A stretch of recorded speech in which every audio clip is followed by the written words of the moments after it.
Just kidding.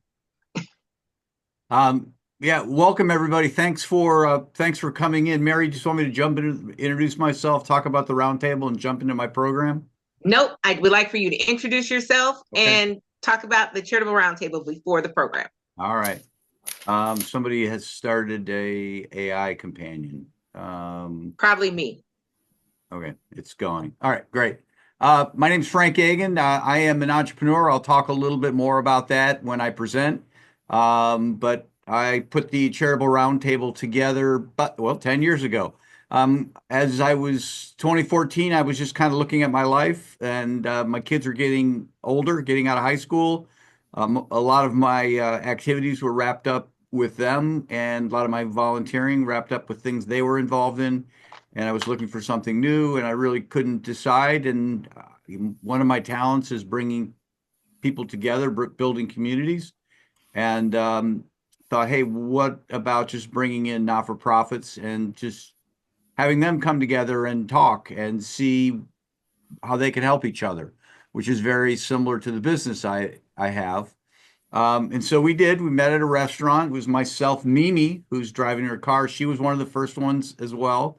We had a great meeting, and we just said, "We want to keep doing this." And so it was born the second Friday of every month. We have come together. The only time we've done it every month. There've been a couple times where we'll go on the first or the third Friday. That's when we run into the Easter holiday and Good Friday. We tend to avoid Good Friday. It's only happened once so far, but I'm sure it'll happen again. Thank you, Frank. And so I wanted to make certain that I introduced the people that are really behind the making of the charitable roundtable. We are regular individuals that just have a passion for doing work of nonprofit. And so I say that because you had the opportunity as well to be part of the steering committee, the planning committee. But the one thing that we really, really need most is that you help spread the word. We all know that you know a nonprofit.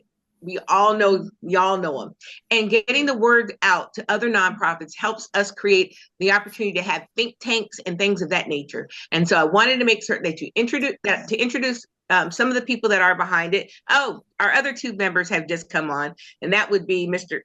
Kurt and Emily are also part of the steering committee. So, Kurt, before I go a little bit further, go ahead and introduce yourself. All right, everybody. I'm up here in Milwaukee, Wisconsin, 25 degrees Fahrenheit, and I just got off of a television show with the Disability Channel. I'm in media, folks. I'm in radio. I do podcasting. Everybody here can come on and take a spot to help the world know what you do. And I also am an ambassador with Project iHeart. We are a veterans service organization that combats veteran suicide by spreading hope to veterans. Back to you, folks. Thanks for what you do. Thank you, Kurt. And Emily works along with him, and so she's not on camera, but you don't know who Emily is. Invest the time to get to know who she is. So, with that, now we are in celebration. We are celebrating the fact that the Charitable Roundtable was a vision that came to pass and has lasted for 10 years. And those of us that are in the nonprofit space that actually are doing the groundwork of nonprofits, we know that it's traditionally said a nonprofit, if it makes it 5 years, it can make it forever. And so we're not a nonprofit, but we're a group of nonprofits, and we've been able to make it for 10 years. And so, with that, I want to give everybody a round of applause for being here and being in the nonprofit space. So thank you, thank you, thank you, thank you, thank you. Now, with that, it's time for us to go ahead and transition to our program. You read the story, read the write up about it. It was about your energy for your nonprofit, energizing the way that you do things for your nonprofits. Those that know me, you know that I have energy all the time. I don't know how. It's because I love what it is that I do. And when you love what you do, it's not work. It's actually something that is fulfilling. So, but today's program is being led by our visionary. And so, with that, I now want to officially welcome Mr. Frank Agin for him to do his program. So, get ready, take notes, and then at the end, we'll have time to have a conversation. Go ahead, Frank. Yay! You're on mute.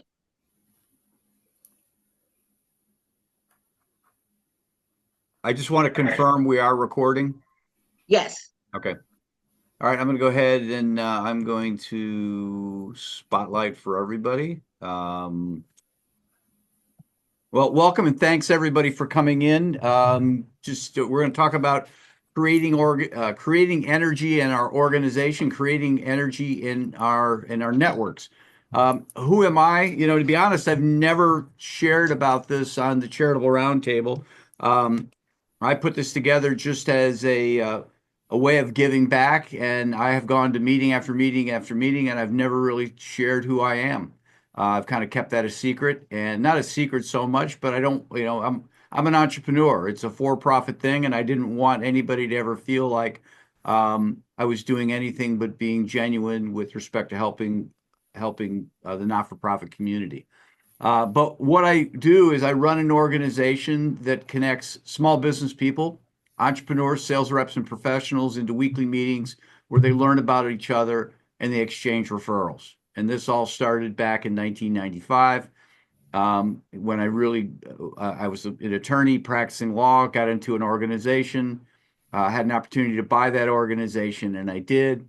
That was in the early 2000s, and when I when I did, I stopped the practice of law and became a student of networking, trying to really understand why networking works, why it doesn't work, and it really comes down to just relationships, if you will. And so that's really kind of my story. I've written a number of books on professional networking, have a podcast on networking as well, almost at 800 episodes, and that's been going since 2018. So I do, when I put my mind to something and get it going, I tend to stick with it. My wife mentioned that to me the other day. You seem to make things just continue, go on and on and on. And I told her, I said, yeah, that's why we're still married 30 years later. So at any rate, we're talking about creating energy. Let me tell you a story. All of my stories are true. I was an attorney. I started my career in public accounting. I was a tax consultant with one of the big accounting firms. And the guy who hired me, my boss, he was great. And it was fun to go to work. And there was an energy about being around the office when he was there. And it just was a good situation. And a lot of people really liked being there. I liked being there. I liked going to work. I had no problem working on the weekend, working late, doing the things that need to be done. But he did a great job and ultimately got promoted to a bigger office in a bigger city. I'm in Columbus, Ohio. He got promoted to Chicago. And so we got a new boss. And my new boss was just as smart as the old boss. And my new boss was just as committed as my old boss. But just things changed a little bit. And the energy was just not there. And I think we can all relate to that, being in different situations, same industry. In my case, it was same building. I sat in the same cubicle, and just everything changed, and the energy was waning, if you will. Ultimately, I decided to leave and go into private practice, which led into what I do now. So it was really kind of an energetic sort of a thing. And what is social energy? Um, Social energy is a positive, effective stimulation that we experience. And there's really two types of that. There's emotions, and that's a short response to something that happens, right? Whatever it is, it might be somebody brings you a cupcake, you're happy. It's kind of a more of, it's short term. You could be having a bad day and somebody bring you a cupcake and it just changes that moment, but you're still having a bad day. And then the other type of positive, effective stimulation is a mood or a vibe. And that's longer lasting. And that's really what I'm talking about today. I'm not talking about creating short-term sorts of spikes in people's lives.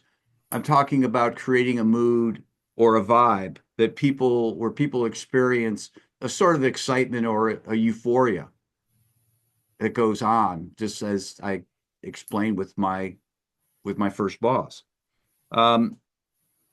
In my organization, I have groups of people that meet on a weekly basis, and I have groups, we call them chapters. I have some chapters that are high energy, and I have some chapters that are low energy. And I'm certain that there are people in here who have not-for-profits where they've experienced points of high energy and low energy, or might be involved in multiple organizations, and some are really high energy and some are low energy. I've been involved in not-for-profits, and some are just amazing to be at, and some I've been in where it's just like, I don't know why I'm doing this. It's literally taking years off my life. But in my organization, there are groups that are high energy and there are low energy. And what we find is that there are vastly different experiences. The low energy groups, people have spotty attendance, the members aren't engaged, they have trouble inviting people and getting people to their chapters. And the quality of referrals, the quantity and quality of the referrals is down. But when we have energized chapters, there's near full attendance. I have some groups where it's standing room only. You're not there on time, you're standing up or sitting in the card table chair. People want to get involved with the group.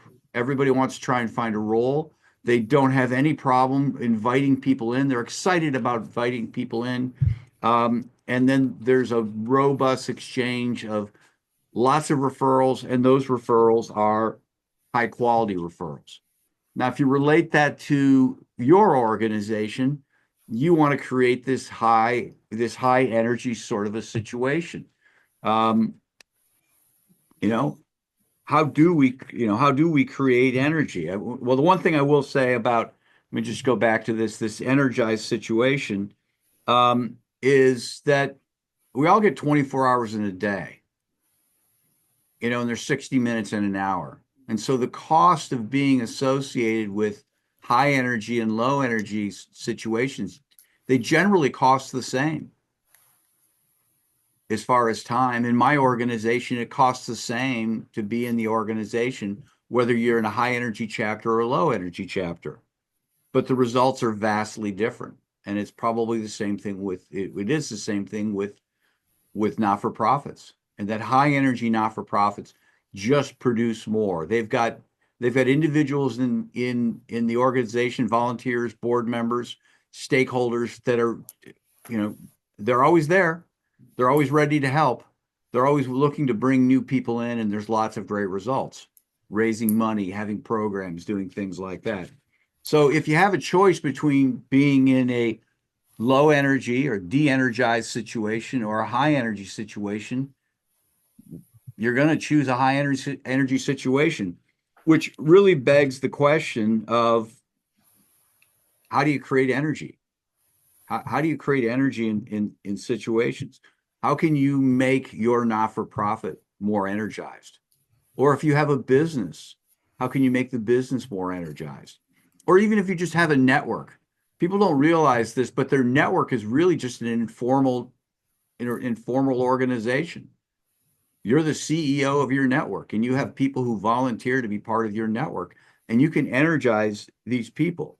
So how can we create energy? It can be done, and I'm going to devote the rest of this to talking about a study that was done. It was conducted in the early 2000s, and it was actually appeared in the MIT Sloan Management Review. It was the summer of 2003, and when we're done, I'll give you a link to the study. But there were three researchers. One was from the University of Virginia, the other one from the University of Michigan, and then an individual who was part of IBM's strategic think tank. And so they did this study, and they conducted it on global consulting firms, global strategy consulting firms, major credit card companies, and petrochemical companies. And also there was a governmental agency that they got into. They had connections.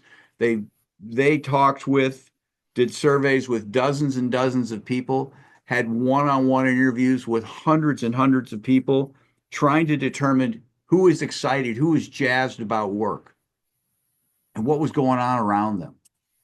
And it might be, like in my case, the same organization where you had people who were really excited about what was going on, and you had people who were not so excited. They were de-energized. And they looked and they compared that to the number of hours worked. It's not surprising that people excited, who are jazzed about their life, jazzed about going to work, spend a little more time working, not taking that hour and 15-minute lunch when it should only be an hour. Whereas the energized people are, they're going to work through lunch. They're going to get things done. I'm going to stay late. I will be there Saturday because they're really excited about this. And the people in energized situations are more innovative and there's less turnover. And those are all things that not-for-profits want. And so they did this whole study, and what they did was they identified 5 characteristics of high energy organizations. And these characteristics are very duplicatable. They're duplicatable in my organization. They're duplicatable in your organization. They're duplicatable in your business. They're duplicatable in your own personal network, getting people excited about being around you. August 28, 1963, Dr. Martin Luther King, we've all heard that name, along with tens of thousands of other people, descended on Washington, and he gave a speech. And in that speech, he uttered 4 words: I have a dream. And he kept saying those words, and in between those words, he described what his dream was about, where people are not judged by the color of their skin, but by the content of their character. We hear that over and over and over again. And that was a pivotal moment in the civil rights movement. The civil rights movement didn't start with Dr. Martin Luther King. It had been going on for years, to be perfectly honest. But that moment, that vision that he cast, led to the Civil Rights Act of 1964 and the Voting Rights Act of 1965 and all sorts of other things that have come after it. And so that vision really set the table, and it really endures today, not just in the United States, but really across the world. People kind of point back to that vision, and that demonstrates the power of vision, the power of having a vision to create energy in your organization. Now, what's a vision? A vision is not a goal. It's not a goal. It's a focus on what could be. It's painting a picture, foretelling what the future looks like. That's what a vision is. Sitting down with your organization and saying, you know what, we are going to be world renowned. Or maybe that's too lofty. We're going to be known in our city. We're going to be known in our community. However you define community, what it looks like and what it feels like to be part of the organization. That's a vision. In my organization, I have some very, very successful groups that have been around for a long, long time and help one another generate lots of money, lots of success, and they all have a vision. And it's exciting to be around those visions. And what I do, what I'm sharing with you today is a program that I have done and will be doing for my organization at our annual meeting. But I sit down with the organization and I tell them my vision for them. And this has been my vision for them for the last 25 years. I won't go through it all. It might not make sense. It doesn't matter. But I have a vision. I have a strong vision. And I keep hammering on it. And what I tell people is that that's my vision. It doesn't necessarily have to be your vision. Your vision is going to be in my organization. Their vision could be something different, but you're going to have a vision for your people, for your organization. I recommend writing it out. I recommend in one of my groups, they have their own, what they call manifesto, their own vision, and they review it every time they meet. Every week they talk about it. Remember, this is what we're doing. This is the picture of what we're trying to create. And just kind of get people excited and remind them as to what they're working for. So create a vision, but not just create a vision. I say adhere to it with a stonecutter's mentality.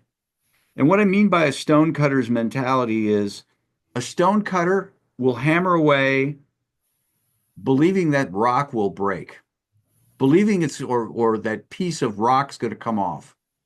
And they just hammer away and they hammer away and they believe that, not knowing if it's going to take 2 hits, 200 hits, or 2,000 hits.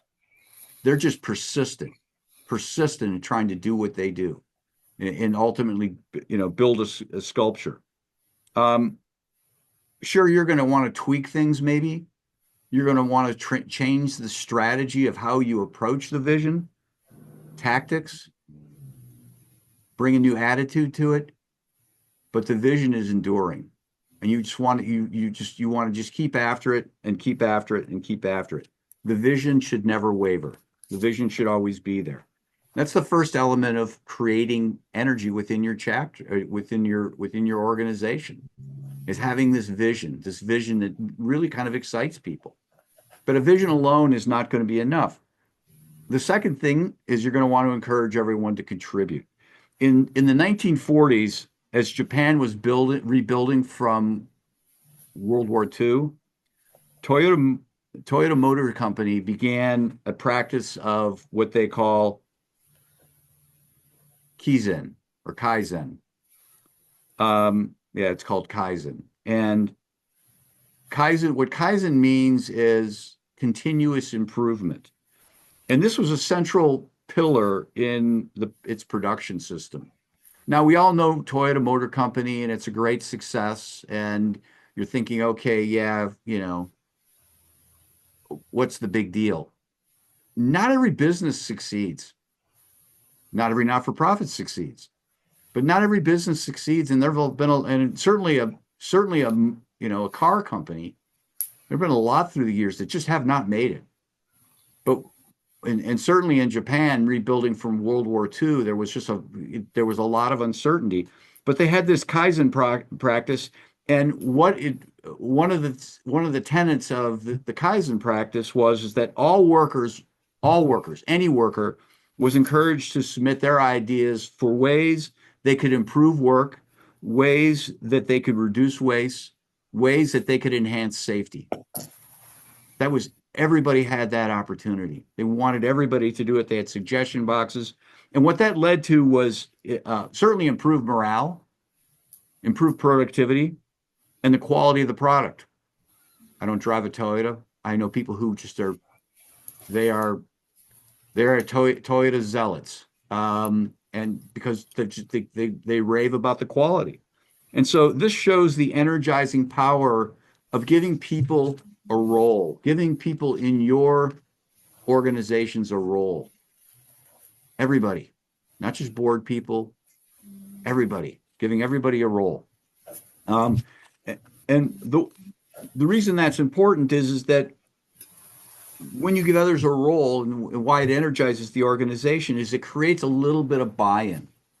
When you give somebody something to do, it creates a little bit of a buy-in, and they make this small, what I'll call psychological investment in your organization. And there's one thing about investments, is that when humans make investments, they want those investments to pay off. And so because they've made this small psychological investment, they're going to move heaven and earth to make it work. And I see this in my organization. People will just do something small. They'll have an idea, and all of a sudden they are invested, and they're going to help support and help make successful that group, that initiative. And the same thing can happen with respect to your organization. Thoughts on getting others involved.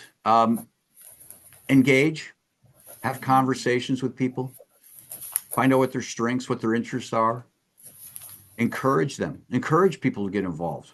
And we'd love support. Mary kind of did it at the beginning. We would love involvement, love having you here. I love that Jen's part of this. I love that, Brian's part of it, Crystal. About a year ago, a little more than a year ago, I was kind of like tapping out. I'm like, I'm tired. I've been doing this for 8 years, and I don't have any more. And Brian and Mary just jumped in and have really helped me. Just keep this thing going. You can't go forever. So you want to encourage people, and you want to ask. I found that's one of the things is just asking people, we could use some help. Would you be willing to help? And what I always do is I suggest that a first role is maybe something small or a co something. In my organization, we have designated roles, and a lot of times I'm like, if you want to get involved, we could use a co membership chair. We could use a co this. We could use multiple people uh, doing social activities. So you suggest a smaller role. What I have found is that I've been involved in not for profits. Inviting somebody saying, "Hey, you should get on the board," is the kiss of death. It's because people don't know what getting on the board is all about. And so in their mind, they're thinking it's this Herculean sort of a thing. And by giving them a small role where they can kind of see what the board is about, wow, it's not so hard to be on the board. I want to be on the board. I'm already coming to the meetings. So you give them a small role. The other thing I would do is share how their efforts contribute to the bigger picture. People want to know that what they're doing matters. And in my organization, we explain, it's really important. It's important that we have a hospitality person who's inviting people when they come in and making sure that the guests feel welcome, because when the guests feel welcome, they're going to come back. And so you might not think it's a big role, but it's really important to us.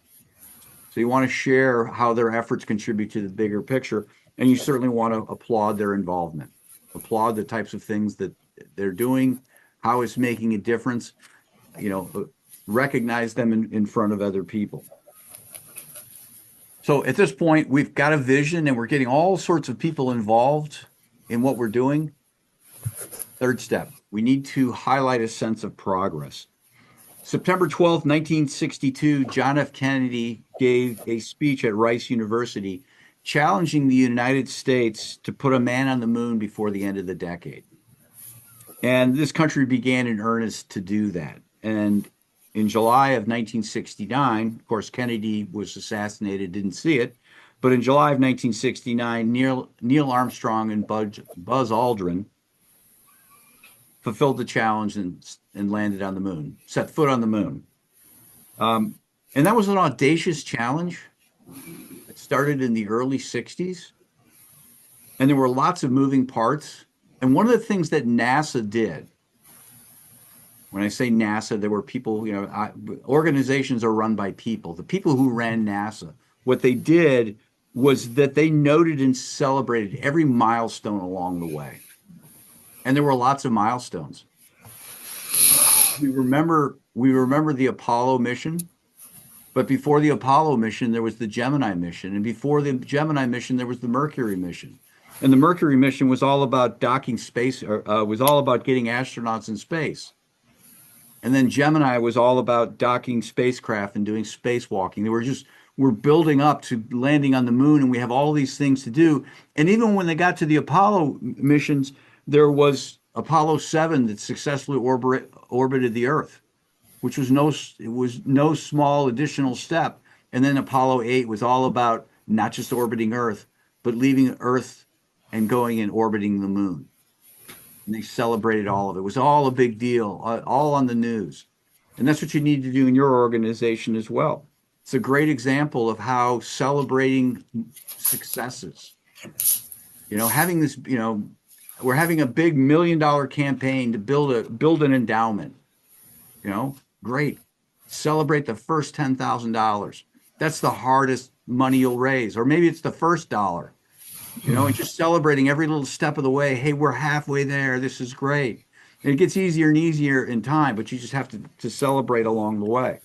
So some thoughts on highlighting progress. Winners keep score. In our organization, we track a lot of stuff. If you got to know me, you would be appalled. I track everything. I have been tracking how many steps I take every day since 2000. I wear a pedometer. Actually, I have an iWatch now. I keep track. I've got a chart. I've got charts for everything. But our groups have charts, and they go through the numbers. And they, I don't want to say they make things up, but there's just there are lots of different things to measure, and they measure them and they talk about them. We're doing better with this, or we're not doing better. What can we do to do better? And it's important to them because all those little small steps lead to that big walking on the moon sort of a vision accomplishing whatever it is you're trying to do. Recognize the achievements, even the small ones, whatever it might be. You know, somebody's having one of your board people is having trouble raising money, and lo and behold, they come up with that first $1,000. You know what? That's huge. It's probably bigger than the $100,000 board member, you know, because we've gotten that person started and they've gotten a taste of it, and they're going to do more and more in time. And so you celebrate those small victories and really kind of inspire people, if you will. Um, but along the way, I want to remind you about Cantor's Law. And Cantor's Law is a real law. It's not a federal law. There's a professor at Harvard. Her name's Mary Lou Cantor, and she did a study. And in that study, she showed that everything feels like a failure in the middle. You're trying to raise that $1 million for that endowment, you know, and you're 5 years in, and geez, it just doesn't feel. We're only at $100,000, and we said we were going to do it in 10 years. It feels like it's falling down. Let's back off of our vision. Let's do something else, you know. Let's just make it a $250,000 campaign. Don't, you know, what I say, stonecutter's mentality, keep after it, right? Everything feels like a failure in the middle. Think about weight loss. Let's think about it in terms of weight loss. And I'm willing to bet that everybody here has been on the weight loss journey at one point or another, or it's continually going on. So after the holidays, you overdo it a little bit. It's easy to overdo it in the holidays. You've got Halloween, you've got Thanksgiving, you've got Christmas, and you celebrate. And so January 1, it's easy to tilt the scale at 10, 15 pounds more than you want to be. And so you're gonna get after it, right? And that first 10 pounds comes flying off. And then it gets tough, right? Then it gets a little bit tougher. And then it gets a little tougher. But then at some point, you're going to just have a breakthrough. You're going to have a breakthrough and ultimately hit your goal. But that's Cantor's Law. Everything feels like a failure in the middle. That's just something you have to contend with. And remember that. You have to remind yourself of that. Doing big things, having that big challenge, landing people on the moon. We lost astronauts. People died. You know, it wasn't a certainty in 1962 or in 65. Probably not until, well, probably not even until they actually walked on the moon was it a certainty. So remember Cantor's Law, and then remember there are no failures. You know, there are lessons. Things don't work. Dissect it. Why didn't it work? You know, let's retool. Let's keep after it. Let's just keep going. But that's where the numbers come in. You know, why did today work or not work, and the other day did? You know, just continue to analyze it. So at this point, we have a vision, we've got people involved, and we're tracking progress. We're measuring progress. We're getting a sense, and people get excited when they see things happening. You know what? Wow, we're raising $1 million, and we're at $500,000 now. This is great. It feels like it's going to happen. The next thing is you may maintain an air of optimism. On January 20th, 1933, Franklin Delano Roosevelt was sworn in as the 32nd president of the United States. And this country was in the depths of the Deep Depression. Well, none of us were around, but there was, widespread unemployment. The banks were failing. The general mood of the country wasn't good. And so FDR came in, and yeah, he did what governments do, is he put programs in place. But one of the big things he did was he started doing what he called these fireside chats. He'd get on the radio once a week. And people remember radio? You know, it's that thing in your car that you play podcasts on. That's a radio. And that's all we had. 1933, we didn't have televisions. And so people would sit around the radio, and he would talk to the country, and he would reassure them. He would get people to remain optimistic. He would inspire hope. And that demonstrates how hope and optimism can energize people. People were, people were energized. People had less to spare because there was something coming. The cavalry is coming. And so it's maintaining that sense of optimism that continues to generate energy within your organization. Now, when I talk about energy, inspiring hope, and instilling optimism, those things are very personal. They're very personal in nature if you think about it. It's different for everybody. And what I mean by that is that, well, I guess here, let me share my sense, and this is my experience in working with thousands of small business people, is that people come upon entrepreneurship for really four reasons, one of four reasons, or a combination of these reasons, if you will.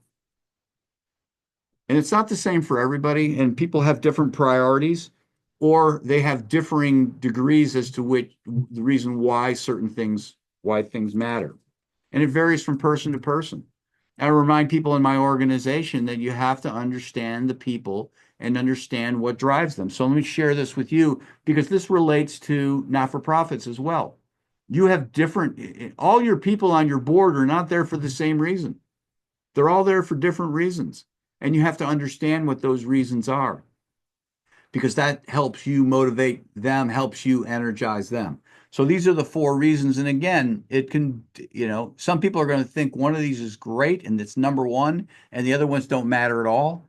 And some are going to say, yeah, it's a little of every one of these things. And people are just going to have differing priorities. Okay. The first is income. People come to entrepreneurship because they need money. Cash is king. Got to pay the rent, got to pay the mortgage, got to pay for the car, so they need income. And that's one of the reasons why people come to entrepreneurship or just work in general. And it might be why people are involved with your not-for-profit. I need to do this because my boss wants me involved in the community. And I need to keep my job, to keep my income. That's why I'm here. So that's the first reason why people come to entrepreneurship. And again, there's any combination of these four.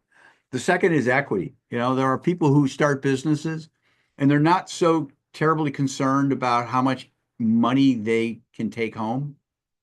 They just need enough to pay the rent, to feed themselves. They're really in it for building something bigger, something they can sell somewhere down the line.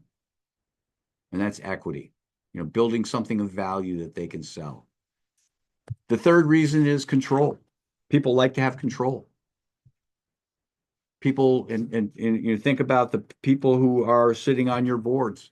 There are people out there that they want control of their lives. They decide to be involved with one organization over another because they want to control how it affects their day to day. There are people in entrepreneurship who just love the notion of, what? I can drop the kids off at school and I can go to my job, and 3, 4 o'clock, I can stop what I'm doing and go home and be a parent. They like that control. They want the control that somebody's not sending them on a trip a week before Christmas to Timbuktu when all they want to do is just start getting ready for the holidays. So that's the third reason why people are attracted to entrepreneurship or why people are motivated. And then the third reason is prestige. And this probably relates to a lot of the people who get involved in your boards.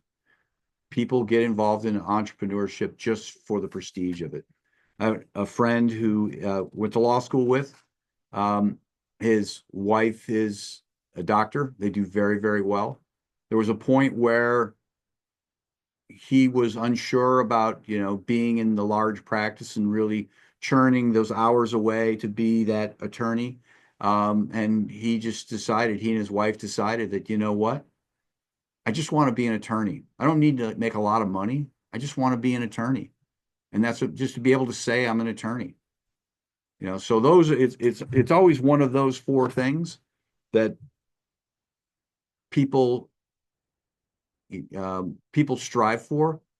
And it's one of those four things with respect to the people who are involved in your not-for-profit.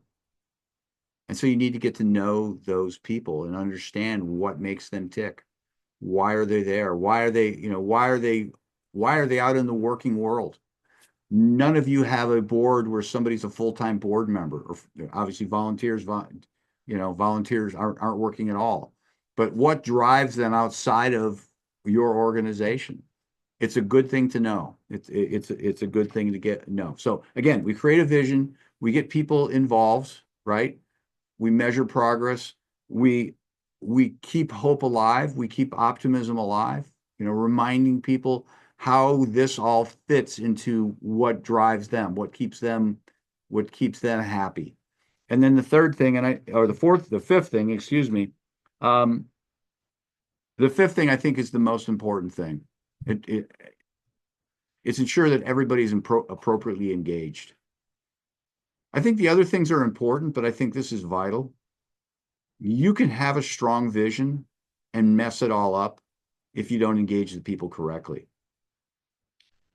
You can get people involved and they're really not excited about it. There's really not energy if you don't engage them properly. There can be progress and people aren't excited about it if they're not properly engaged. Even when you're tapping into what makes them tick, if they don't feel appropriately engaged, they're going to, it's not going to work out. In 1987, Howard Schultz purchased Starbucks from the founders. There were three founders, and he transformed it into what it is today. And a central tenet of Starbucks that the employees, which they refer to as partners, feel valued in their roles. And Schultz knew this. Schultz knows this. He's bounced back in and out of Starbucks. And as a part of that, what Schultz would do is he would visit stores and talk directly with his partners, his employees, and understand their concerns and things that be right at boots on the ground with respect to the people who are making the organization run. And what those lines of communication has done is it creates a caring it fosters a caring environment, builds a culture of trust, innovation, and it helps create energy within the organization, in Starbucks. So what I want to do is quickly go through 7, what I'll call self-discovery questions to ensure that you're a hero at energizing people, energizing the relationships in your organization. And again, it might be other stakeholders, key donors, volunteers. It's really with everybody. The first thing is, how do you weave relationship building into your interactions? People coming in there, the volunteers, people, they're all people. And people respond to having great relationships, and you need to weave into these situations some sort of relationship building. Retreats are great. Getting people together. One of the things we do in our organization, which is huge, is we have people get together outside of the meetings. We look for chapters to have socials. Those are the things. Those things create more energy than just people passing referrals. Building those relationships. How do we ensure we set an example? You want your board to raise money? You need to do it too. You need to make calls. You need to be on the front lines. Maybe not as much. You have other things to do if you're an executive director. But if you want the people around you to do things, you need to set the example. People will do what you do. And so you need to ensure that you're setting an example. How do you ensure that you're addressing tough issues with integrity? It can be a hard thing. I know some of you have friends and family members who are on a board with people who aren't friends and family members, and you need to treat everybody the same. And it's not always easy. I tell the story that in my organization, I had to kick out a good friend because they weren't following the rules. And it was a hard thing. Created a temporary rift, but I just figured if we're friends, they'll respect what I had to do. But you need to address tough issues with integrity. How do you keep focused on the possibilities and not the constraints? Again, Cantor's lost. At some point, it's going to feel like it's not working out. But you have to look at the possibilities. Hey, we've had successes. Yeah, I know that's out there. I know the economy's turning on us, but you know what? We can still do this. We can still, let's work a little harder. Let's work a little smarter. Here are some opportunities we can take advantage of. Let's think outside the box. How do we ensure we encounter disagreements where we focus on the issues and not the individuals? I get it. We're all not, we all don't, how do I want to put this? We don't get along with everybody. And we don't get along with everybody as well as we might with some people. And so it's easy to kind of focus on the people we might not like as well. But it really comes down to the issues, and we need to ensure that we're focusing on the issues. What are the issues? How can we remain open-minded and flexible in thinking? It's a very easy thing to basically say, I've been around here a long time and this is how we do it. This is how we've always done it. This is how this is how it works. This is how it always worked. Let's just continue to do it this way. And I find those words to be somewhat treasonous because it's basically turning our back on what could be, and that a whole new idea could happen. We live in an incredible time, certainly from a healthcare standpoint, but just with learning and artificial intelligence and all sorts of computing out there. Thinking outside the box should be the standard way we approach things. And so we need to be open-minded to various things. There was a time there was a time where kids would grow up and they would just follow dad's lead or follow mom's lead because mom and dad had the experience. I don't think that's here anymore. I look to my kids for fresh ideas and different ways of doing things more than they look to me, because things are changing so fast and I just can't keep up with it. So we need to make sure that we're open to things that can possibly be different and be better. And then the seventh thing is, how do we rein in our expertise? People have talents, people have experiences, and from time to time they'll kind of rely on those things, or they'll just basically they'll play it like a trump card, right? Well, I've done this. And we don't leave things open and make it comfortable for other people to share. The last thing I'll say on this is that we need to beware of what I call the Lake Wobegon effect. We go through all those questions, we go through all of this, and you're probably thinking, well, that's me. Oh, that's me. Yeah, we have a vision. Yeah, we do that. Yeah, we do that. Yeah, we do that. Well, in psychology, there's an effect. It's called the Lake Wobegon effect. And if you're familiar, Garrison Keillor had a program, Lake Wobegon. And the opening to Lake Wobegon was where all women are strong, all men are good looking, and all the children are above average. And and so what the Lake Wobegon effect is essentially where people become delusional about who they are and their capabilities. They've done studies at universities. 95% of professors will rate themselves above average. Well, it's not possible that 95% of professors are above average. They've done studies. Most people think that they're above average driver. Most people think that their kids are really successful.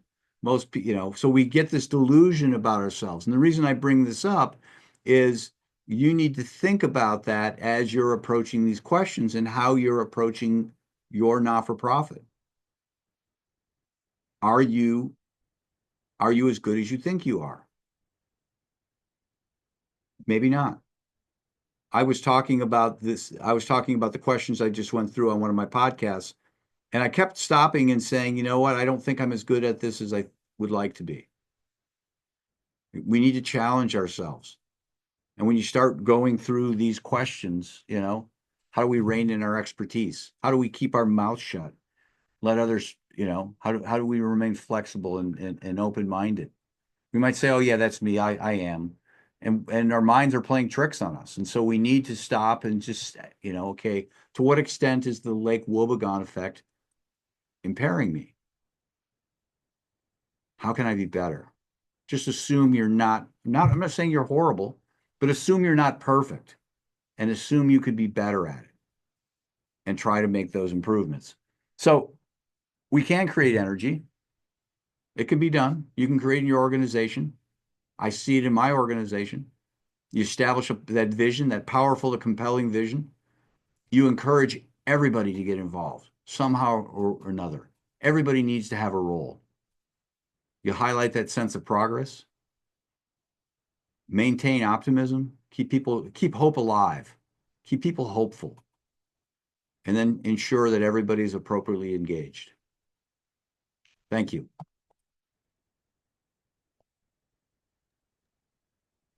Wow. Wow. We have amazing presenters all the time, but Frank, thank you so much. That was so powerful. I have a lot to say, and I'm going to step back to let others share. So if you have something that you would like to share in response to what we've heard today, please raise your digital hand. I see Genevieve. Go ahead, Genevieve. Thank you. I have to catch a train to New York City. So I just wanted to say thank you, Frank. That was so great. And I know through it, I was remembering my early days as the founder and a leader. And the vision and the story has to be compelling and emotional. And I was always so afraid to shed some tears. But when I did, it drew people in. So I always agree. Emotion is key. The world is driven by emotion, right? Yep. And the other thing that on the opposite side is, as a new founder, and this was my baby, this was my heart, I didn't know how to be strong when I had to be strong and do the things you were saying. Make sure everybody's there for the right reason. And if they're not, have a conversation. That was tough for me. And I think for some of us, it's tougher than for others of us. And it was very difficult. And I had a mentor who said what you were saying to me early on. You've got to be the leader. If there's an issue, you have to get there. Everybody has to be invited to collaborate. Everybody has to make a difference, and everybody has to be there for a reason. And you have to know what that reason is, and you have to make sure they are feeling it. And I was always so afraid of people leaving, when you really want those quality people that want to be there, not just to have your organization on their website, right, but because their heart's in it. And that was hard for me. So I hope that makes everyone feel like if that was you or is you, you're not alone. It's something we go through. A lot of us go through. Thank you, Genevieve. I'm sure if we all are real, and I say this often, to be brutally honest with ourselves about how we are. I mean, I wrote down that question. Are you as good as you think you are? Man, oh my God. Frank, we're going to talk about that because that struck me to the depth of my core right there. I'm like, okay. And like I said, I have a lot to share, so I'm going to hold back again. Yeah. Next, Nancy, go ahead. You're muted. You're on mute.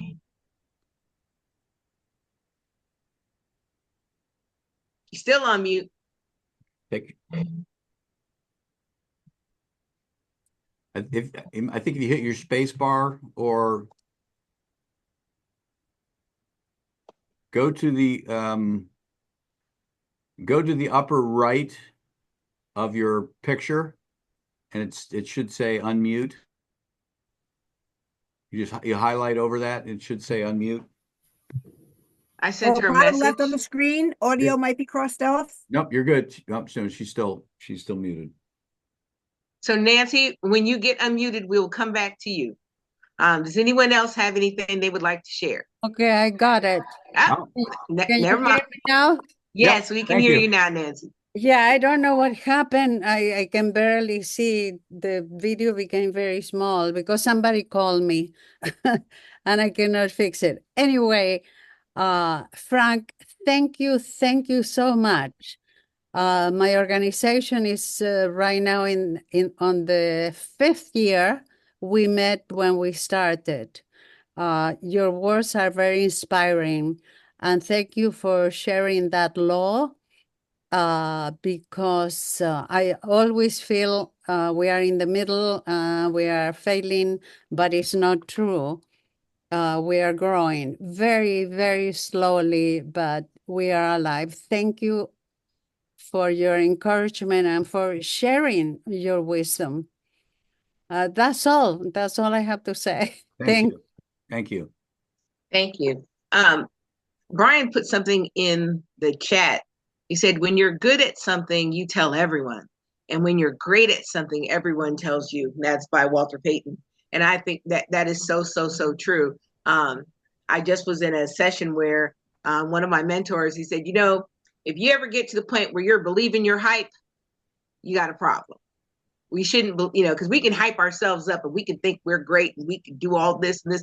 But once we get to where we believe in the hype without proof, there's a problem. So, is there anybody else that has anything they would like to share?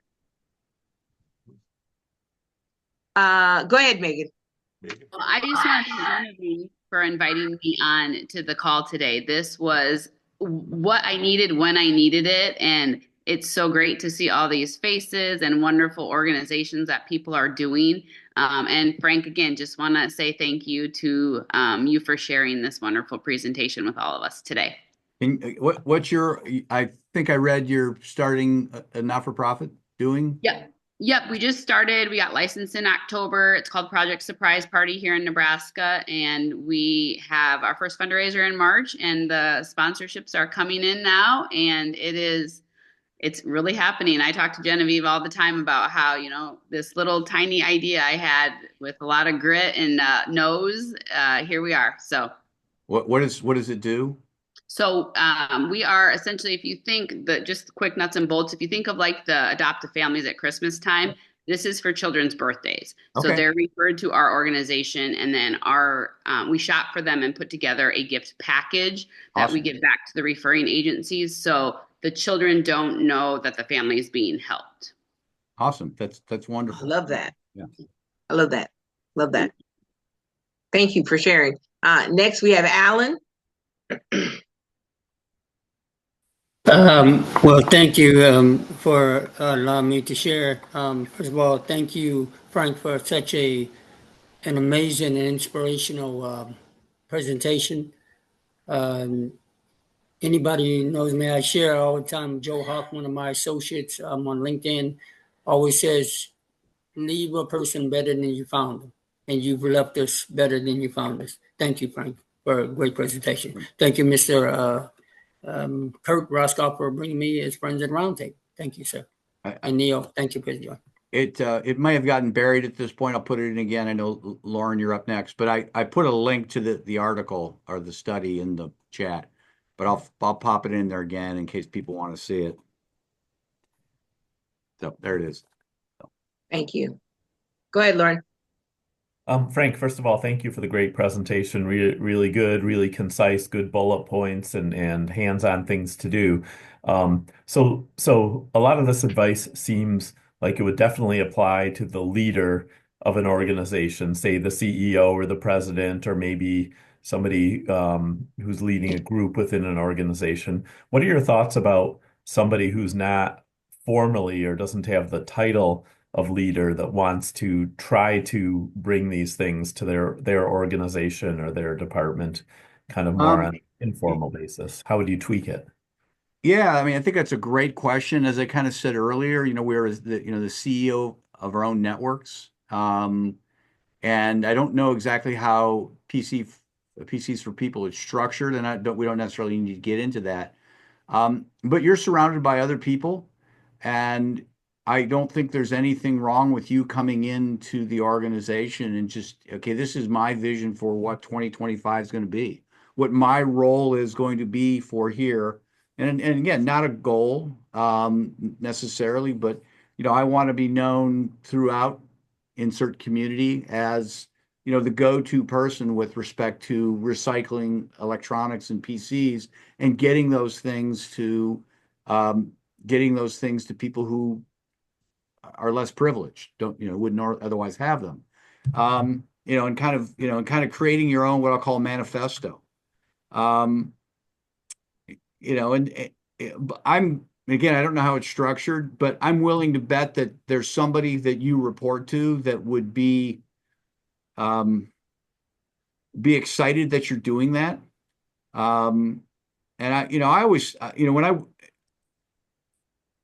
I've been self-employed since 1995, but even when I worked and had a boss, I found that from time to time I would lead my boss. And I don't mean in, hey, you're fired or you get a raise kind of a thing, but it would be like, I'm doing this. I'm putting this initiative together.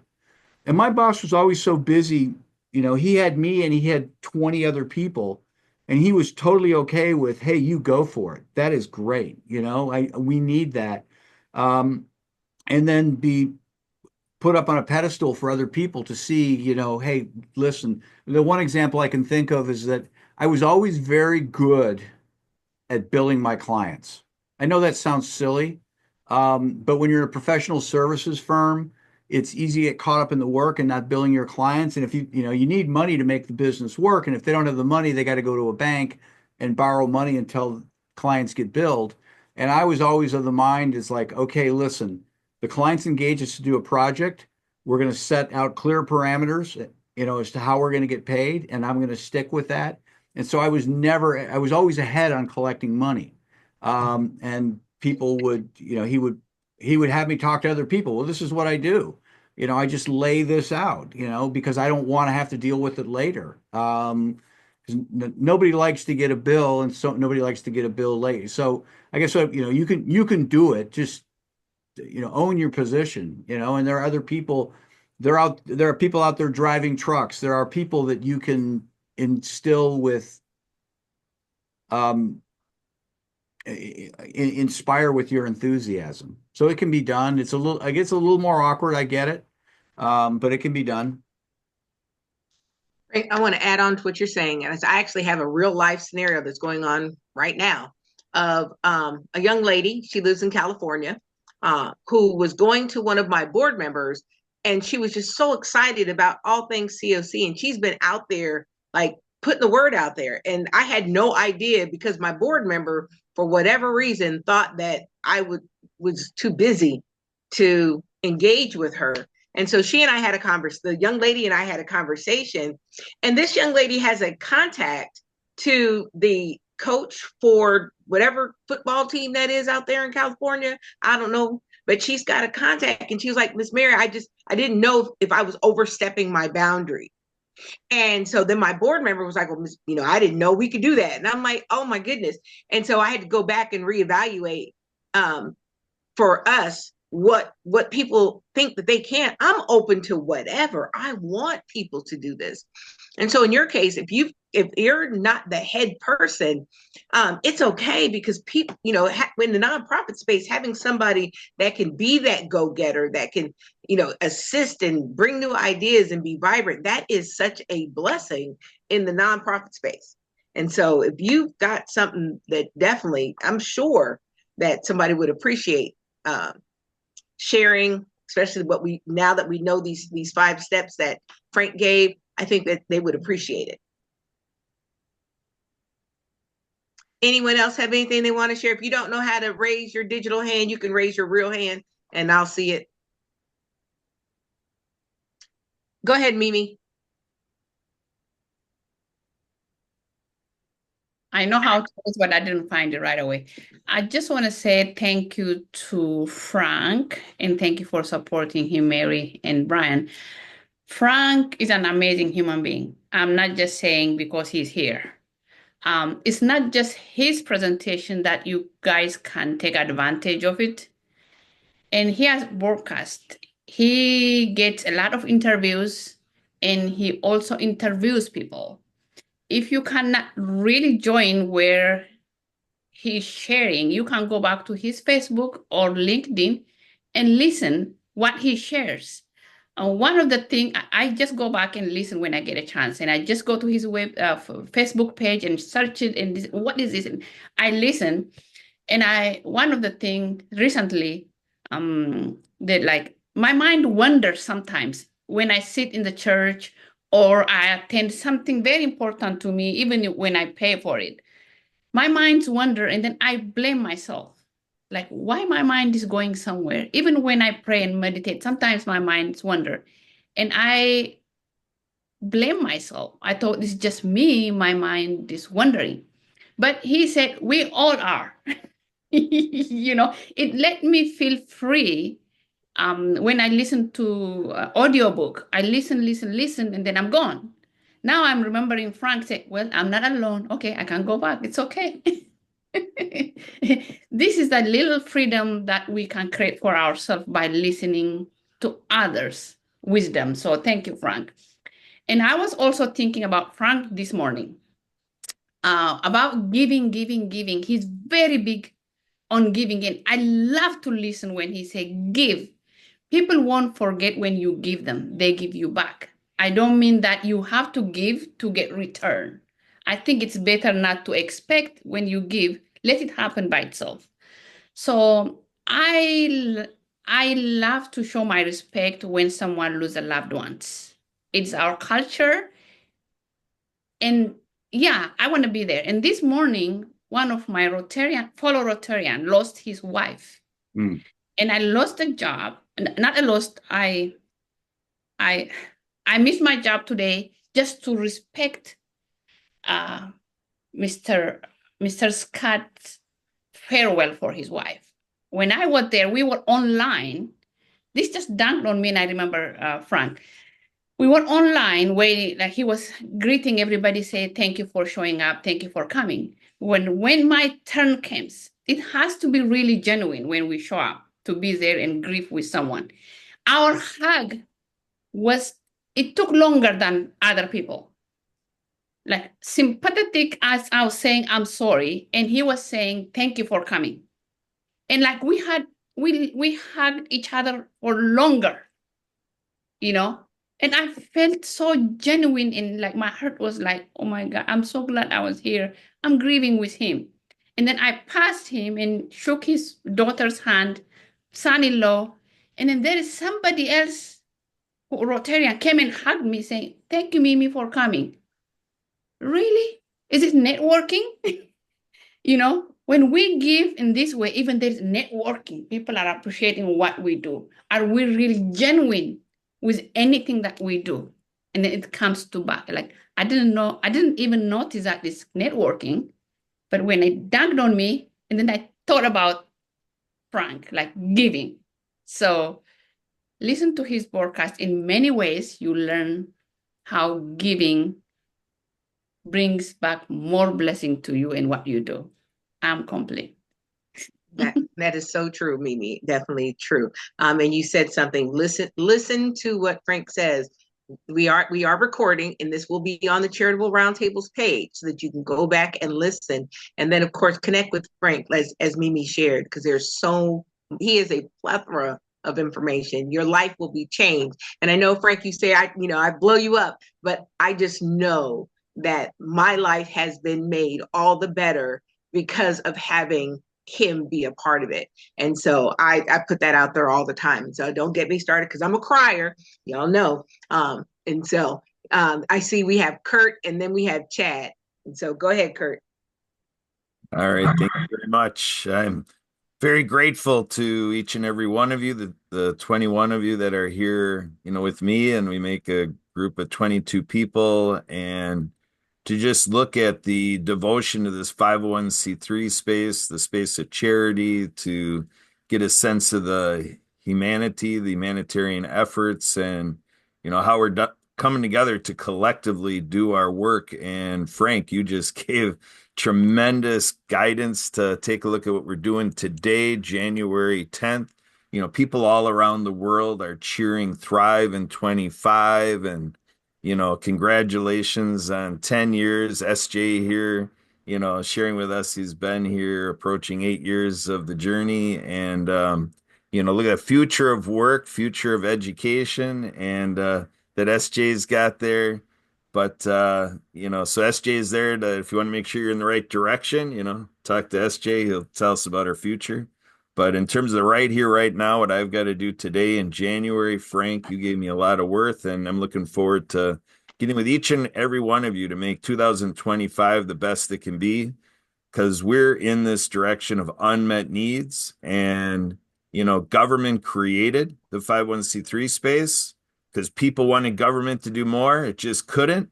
Created the tax code so that people around the country could get motivated to join in doing what we're doing. And so let's go get them, folks.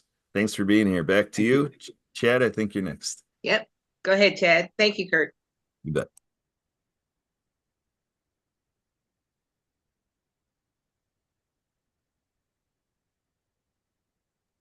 There we go. I have a question. I work with Chad, and we our 501 is the American Legion, and serving the veterans in our communities and the communities that we serve in. Right. The frustration that I have, and I'm really close to burnout, is how do I motivate the people on my executive board to do more? Because it always seems like the same two people show up. Yeah. You know what? And that's, what's your name? Amy King. Okay, Amy. Just easy to refer to somebody by name, and you don't look like a Chad, so you look like an Amy. That's a universal thing. I experienced that in my organization. I experienced it when I was a president of fraternity. It's kind of one of those things, and I'm not saying, hey, I don't want to. I'm not coming off saying, yeah, just suck it up. That's how it is. This is how how I've approached it, how I would recommend approaching it. Sit down with those two people, right? They're the same two people. Go to lunch. Oh, you're the two people? Okay. So definitely go to lunch. Make Chad buy. But I would make a list of all the people who are there, right? And rank order them. 1, 2s, and 3s, or give everybody a rank, 1 or a 2 or a 3. 1 being they are totally in, and it sounds like nobody else is totally in, and that's fine. You're gonna have a lot of 2s and you're a lot of 3s. The 2s are, people that there's some promise there. There's a little bit of promise that maybe we could get some more out of them. And the 3s, let's just not waste our time. And then what I would start to do is go to lunch, again, have Chad pay, but a one-on-one, and just say, hey, we really believe in this. This is our vision, right? We want to kind of help make this better. We would like your involvement, and we would like your involvement with this. Could you handle this? Nothing huge, just something small. Could you just be at the door greeting people? I don't know what needs to be done, but just something small and kind of get them involved. And then maybe you move on to the next person and ask the same thing. Years ago, when I was a fraternity president, this goes back 40 years, we had parties, we had lots of parties, and the morning after a party, the parents might be in town, we'd have to clean up. If I said to everybody, listen, we need to get this place cleaned up, let's everybody get to work, nothing would get done. Because everybody thinks like I'm talking to somebody else.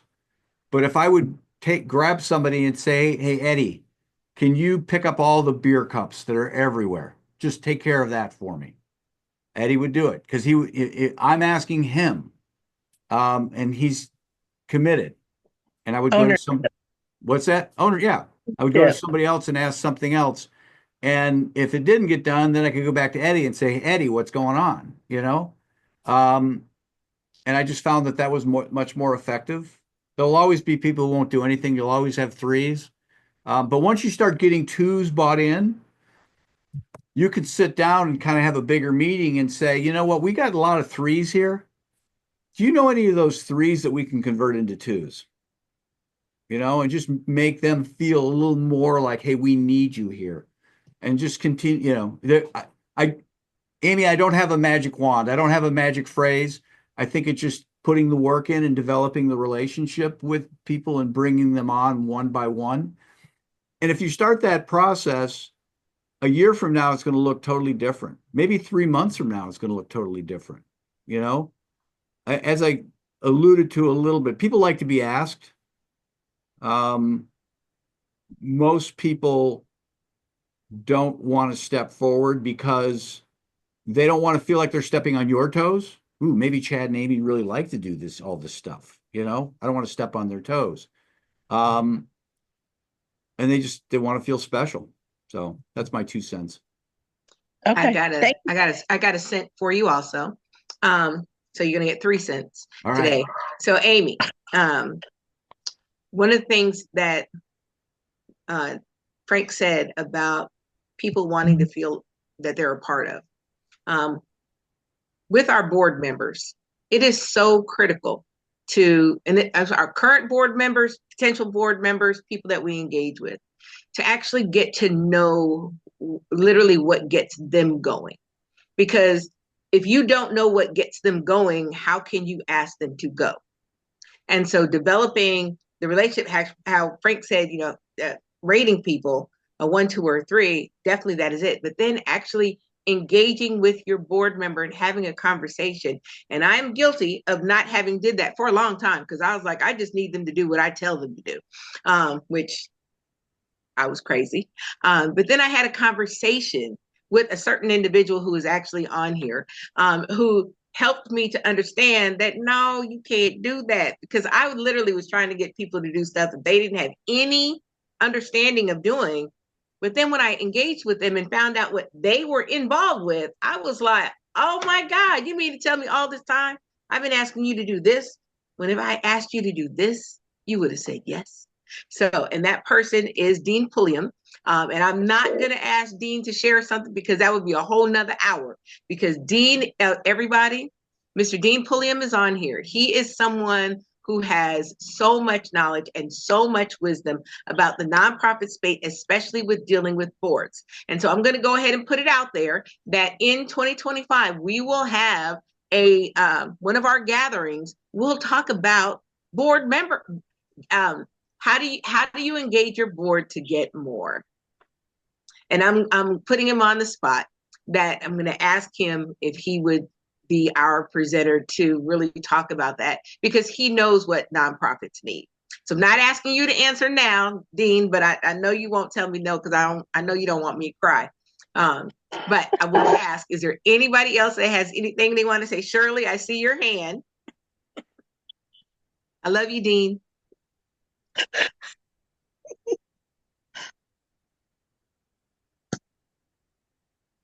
You're on mute, Shirley.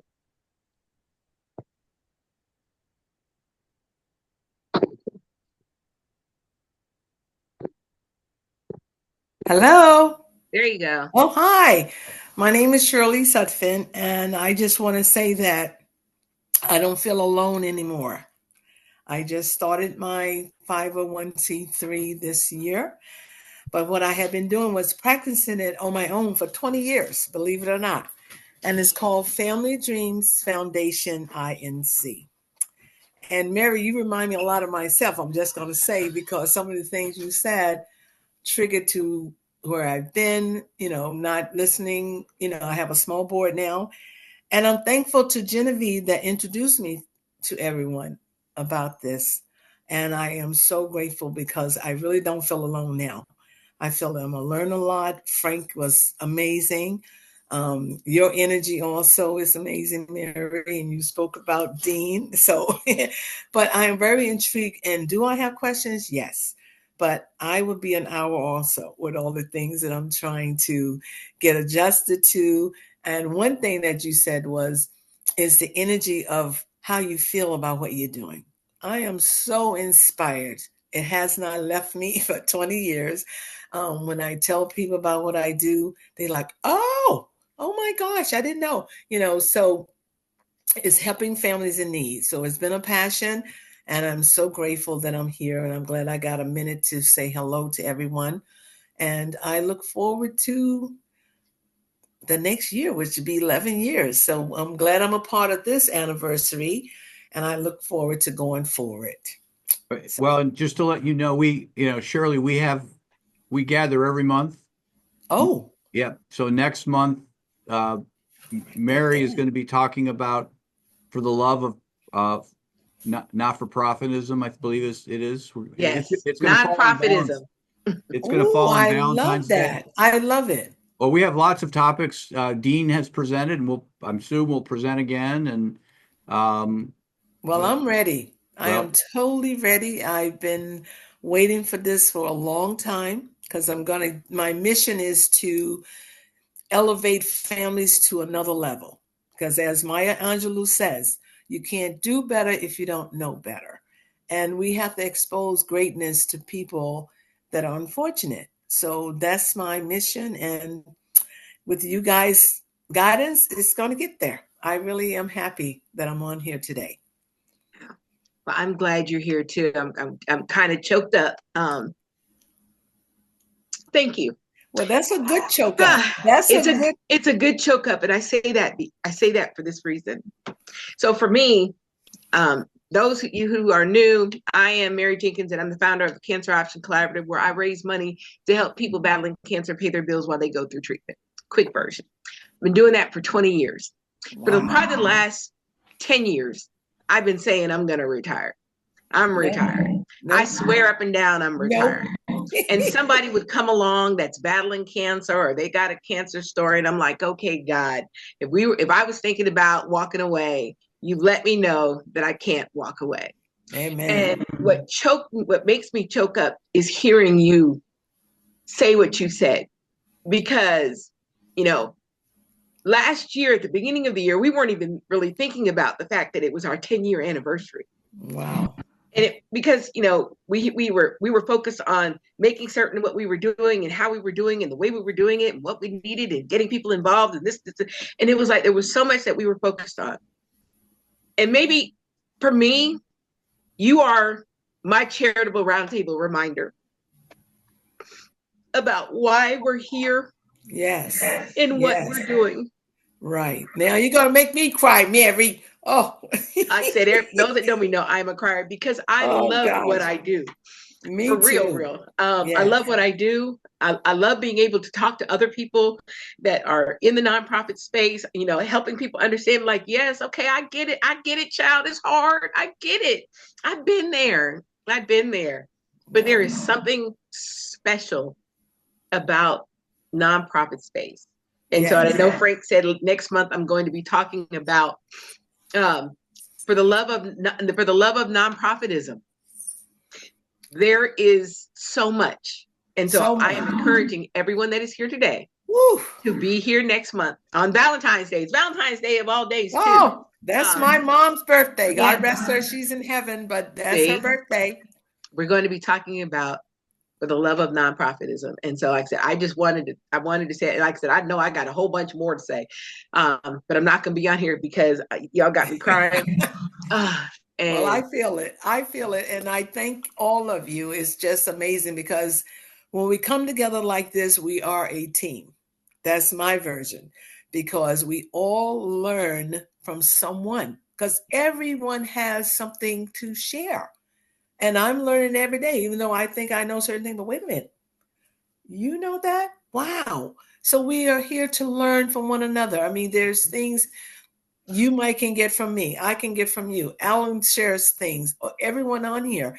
So that's what inspires me, when the connection is direct, about helping to unite, to bring people together and get an understanding of the purpose. And you just said it. That non-for-profit is a passion. It's not something that's written. It's something that has to be a part of your soul. And when you know that it's in here, because like I said, I was doing this for 20 years, helping families on my own. But I says, oh my God, I want a little bit more help because they need things. So I'm able to do that now with the help from all of you. And as I go to venture and helping with the board, I have a small board now. I got questions later on about that, but it's going to come because our mission is this. Our timing is not ours, it's God's timing. When He says it's going to be, it's going to happen. So you have to just be positive, direct, and a stick-to-itiveness. That's the word. So I with like that that. said, thank you very much for having me on. Thank you again. Thank you. But with that, Frank, do you have any closing remarks? See everybody next month. So yeah. To everybody next month. Everybody will be here on Valentine's Day, the second Friday at 11:30. We will have posts up. We will tag you. Make sure you please share with your network. And I thank you everyone for being here. And I look forward to seeing you next month. Thank you, Frank. Good job, Mary. Thank you all. Thanks, Thank Frank. you. Thank you.